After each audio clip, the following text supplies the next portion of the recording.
de sa création à aujourd'hui, a énormément évolué au cours du temps. Passant de périodes plus chaudes à des grandes glaciations, le climat a énormément fluctué. Dans ce reportage, nous parlerons davantage du climat du début de la Terre jusqu'aux grandes glaciations. Vous croyez être tanné du climat québécois? Alors vous n'avez encore rien vu. Attachez votre tuque et laissez-vous transporter dans un monde ancestral aux conditions extrêmes. En effet, la Terre a énormément changé et évolué au fil du temps.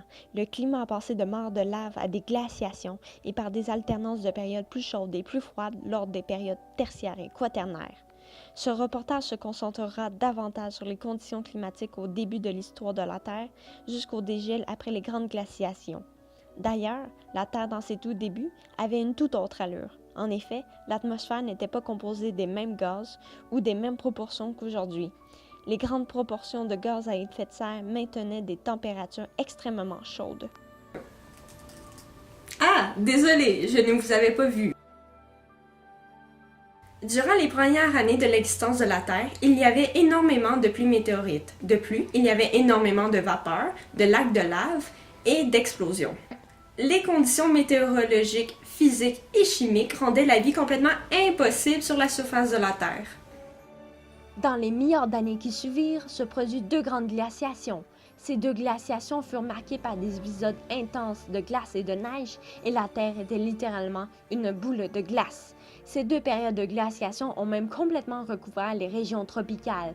La première grande glaciation, d'origine biologique, marque la transition entre l'ion arché et l'ion protéozoïque entre 2,5 et 2,2 milliards d'années dans le passé. La deuxième, davantage d'origine géologique, est caractérisée par une série de glaciations successives qui marquent la transition entre l'ion protéozoïque et l'ion phanérozoïque entre 750 et 580 milliards d'années dans le passé. De plus, ces deux grandes glaciations correspondent respectivement aux deuxième et troisième plus grandes extinctions des espèces vivantes à la surface de la Terre. On parle de cette première glaciation comme étant d'origine biologique, car elle coïncide avec l'arrivée des cyanobactéries qui sont des organismes autotrophes et font la photosynthèse.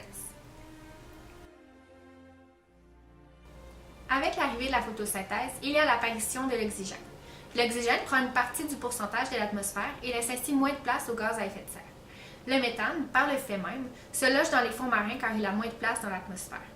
De plus, avec moins de méthane à la surface de la Terre, la température peut chuter sous le point de congélation. L'oxygène, qui est un déchet toxique pour les bactéries méthanogènes, a provoqué la grande oxydation, qui est une grande extinction de ce type d'organisme et a provoqué une chute du taux de méthane. À cette époque, la luminosité du Soleil était inférieure à celle d'aujourd'hui. Un abaissement de 5 à 10 % de la luminosité du Soleil pourrait provoquer une glaciation de la Terre. Or, le haut niveau de gaz à effet de serre contrebalance la faible luminosité, ce qui fait en sorte que la Terre ne gèle pas. Lorsque le taux de gaz à effet de serre a drastiquement chuté, la Terre a donc gelé.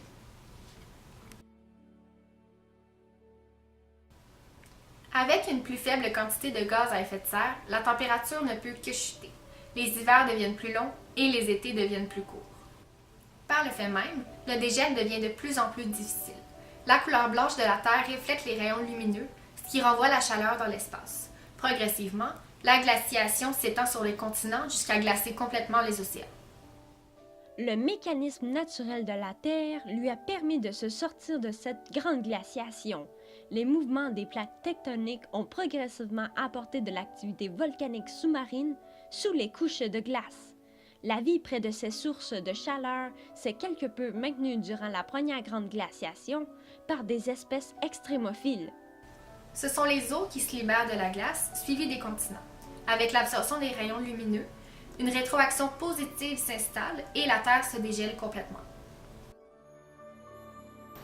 La deuxième grande glaciation est d'origine géologique. En effet, à cette époque, le continent de la Pangée était placé en position équatoriale. Comme les continents étaient majoritairement dans les zones tropicales, de nombreuses pluies sont tombées et ont capté le CO2. L'absorption majeure du CO2 a amené à terme un refroidissement de la Terre. Éventuellement, il y a eu formation de glace dans les régions polaires, en plus grande quantité dans les océans que sur les continents. La Terre s'est complètement congelée et pour la deuxième fois est devenue une énorme boule de glace.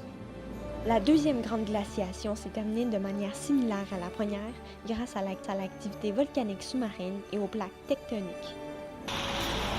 Cela conclut notre reportage sur les changements climatiques de la Terre au cours de ces premières années. Cependant, il en reste encore beaucoup à découvrir. Revenez-nous la semaine prochaine pour en savoir davantage sur le climat tertiaire et quaternaire. Merci et bonne semaine!